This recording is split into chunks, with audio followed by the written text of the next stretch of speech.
ಇಲ್ಲಿವರೆಗೂ ಭಾರತೀಯ ಜನತಾ ಪಾರ್ಟಿಯವರು ಓಟಿನ ಕಳ್ಳತನ ಮಾಡ್ತಾ ಇದ್ರು. ವೋಟ್ ಚೋರಿ, ವೋಟ್ ಥೆಫ್ಟ್. ಈಗ ಸ್ಥಾನವನ್ನೇ ಕಳ್ಳತನ ಮಾಡಲಿಕ್ಕೆ ಪರಿಸ್ಥಿತಿಗೆ ಬಂದಿದ್ದಾರೆ.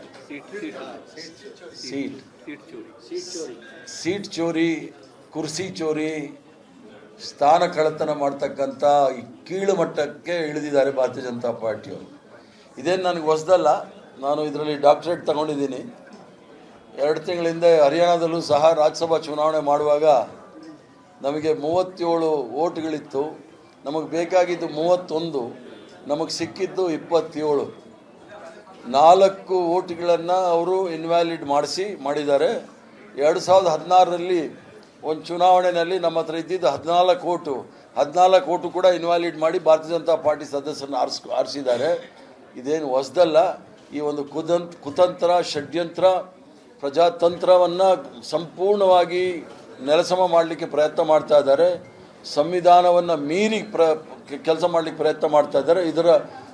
ನಾವು ಒಂದು ಬಲಯುತವಾಗಿ ಅದನ್ನು ಖಂಡನೆ ಮಾಡ್ತೇವೆ.